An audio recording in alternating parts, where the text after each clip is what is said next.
Shalom, salam dalam kasih Tuhan Yesus Kristus. Senang rasanya pagi hari ini kita dapat bertemu lagi dalam layanan Morning Call 8 Agustus tahun 2022.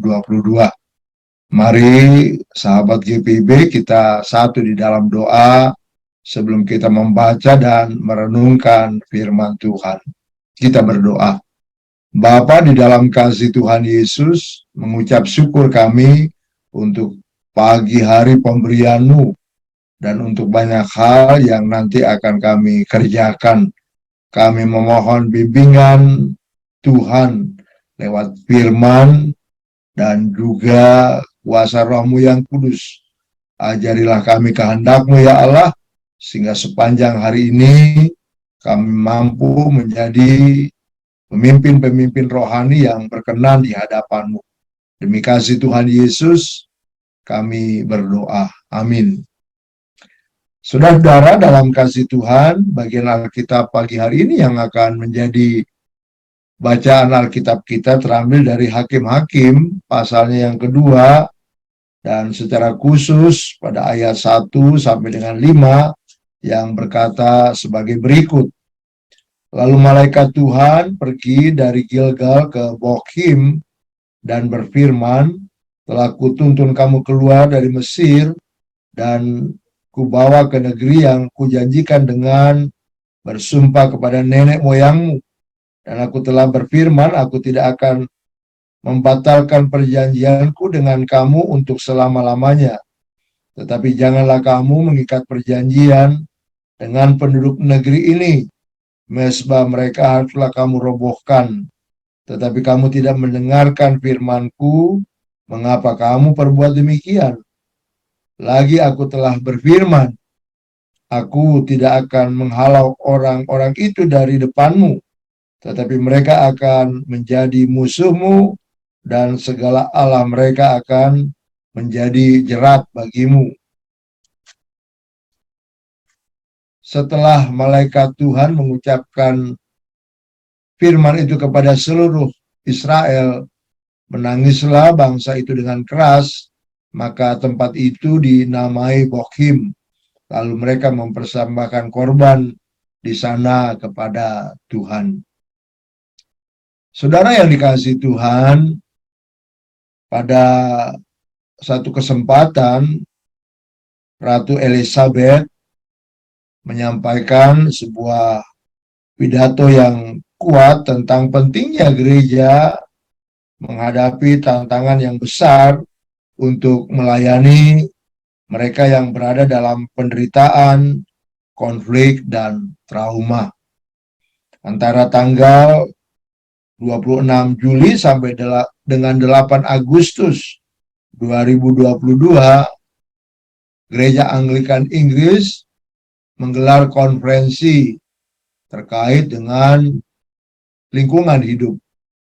Dan Ratu Elizabeth dalam pidatonya berbicara bahwa pentingnya juga gereja untuk berbicara tentang perubahan iklim, termasuk mereka yang memang memiliki sumber daya yang terbatas dan miskin secara ekonomi. Pada akhir pidatonya, Ratu Elizabeth berbicara bahwa pesan dan ajaran Kristus telah menjadi panduan sepanjang kehidupannya. Saudara-saudara yang dikasihi Tuhan, sejatinya memang kita masing-masing adalah pemimpin rohani atas hidup pribadi maupun juga atas kehidupan keluarga. Seorang pemimpin Kristen sudah sepatutnya mampu untuk berbicara tentang apa yang menjadi keyakinannya bagi siapapun yang ada di sekitar kehidupannya, tentang bagaimana dia mengasihi Tuhan Yesus dalam perkataan dan perbuatan. Kadang kita sedih, bahkan juga menangis saat saudara-saudara seiman kita, mereka oleh karena persoalan-persoalan tertentu dan alasan-alasan yang bagi mereka begitu masuk akal, lalu menyangkal Tuhan Yesus dan beralih kepada kepercayaan mereka yang baru. Di tengah kepercayaan mereka yang baru, bahkan mereka mampu untuk menyatakan kebanggaan mereka dan bahwa mereka mengalami pencerahan dalam kehidupan saat mana mereka menganut kepercayaan yang baru. Saudara-saudara yang dikasihi Tuhan, mengapa hal demikian bisa terjadi? Mengapa ada para pengikut Tuhan Yesus, anggota-anggota gereja dengan mudahnya meninggalkan gereja dan menganut kepercayaan yang baru? Boleh jadi oleh karena yang bersangkutan menjalani kehidupan dalam ketidaktaatan untuk mengerjakan dan setia pada firman Tuhan. Hal yang demikian itulah yang juga berlangsung dalam kehidupan bangsa Israel pasca mereka ditinggalkan oleh pemimpin rohani besar mereka, Yosua, yang telah mati. Bangsa ini harus menghadapi tantangan yang besar, tapi mereka tidak sanggup untuk menghadapi musuh-musuh itu sebab mereka tidak taat mengerjakan apa yang Tuhan kehendaki. Ketidaktaatan terhadap firman Tuhan itulah yang menyebabkan mereka akan terus menghadapi tantangan dari masa ke masa, dan tantangan yang terus berlanjut itu menyebabkan bangsa ini kemudian menangis bahwasanya mereka tahu kehidupan mereka akan terus-menerus diperhadapkan dengan persoalan-persoalan yang membuat mereka jauh daripada Tuhan. Saudara-saudara, ketidaktaatan terhadap firman Allah penting memang untuk kita ubah dalam hidup kita. Perubahan tidak harus menunggu kebaktian kebangunan rohani atau oleh karena saudara diperhadapkan dengan sakit penyakit yang kronis dan mematikan. Saudara harus mengambil sikap segera untuk bertobat sebelum segala sesuatu malah bertambah menjadi buruk dan hubungan kita dengan Tuhan semakin menjauh.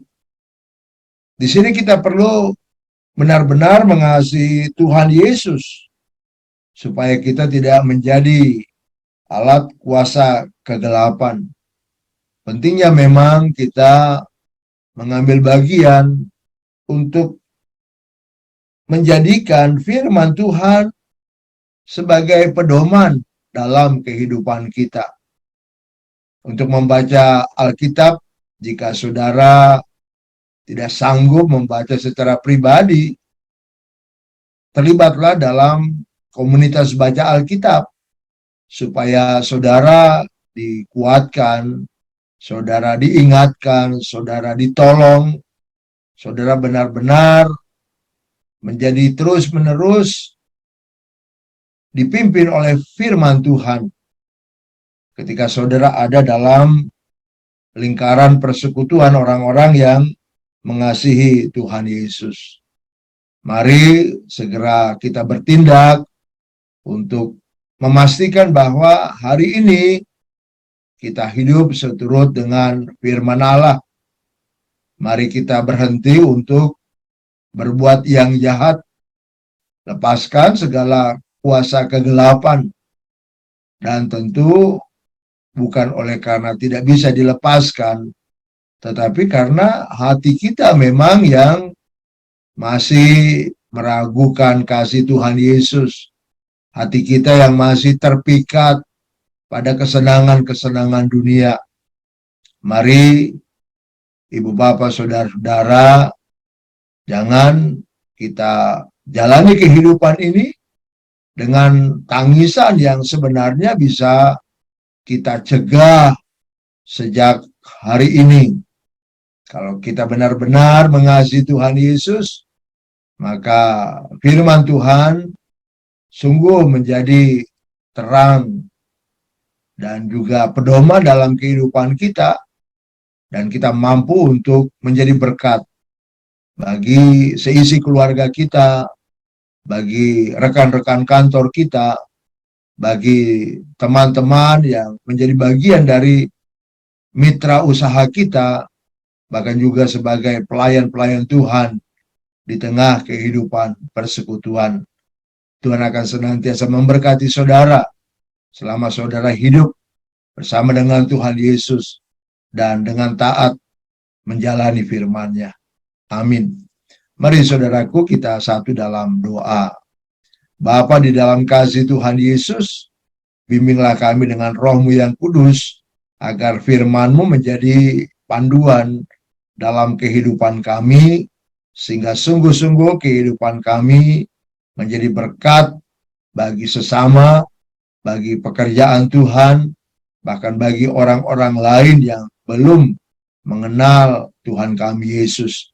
Kami berdoa juga bagi anggota-anggota keluarga kami yang barangkali karena mereka kehilangan pimpinan rohani dalam hidup rumah tangga, dalam hidup keluarga besar. Mereka tidak memiliki contoh-contoh yang terpuji. Tuhan Allah, semoga mereka Engkau panggil pulang kembali untuk mengasihi Tuhan Yesus dan bersama dengan kami memuji-muji nama Tuhan dalam hidup ini. Engkau juga yang melindungi anak-anak kekasih kami agar mereka tetap mengasihi Tuhan Yesus apapun tantangan dan pergumulan yang mereka hadapi. Berkat-Mu melimpah atas keluarga kami untuk apapun yang kami kerjakan. Bagi yang melanjutkan studinya, Tuhan memberkati mereka dalam usaha-usaha keras yang mereka lakukan. Tuhan juga memberkati masing-masing kami sebagai suami dan istri, apapun jabatan dan pekerjaan yang Tuhan percayakan. Terima kasih ya Allah untuk hari yang baru.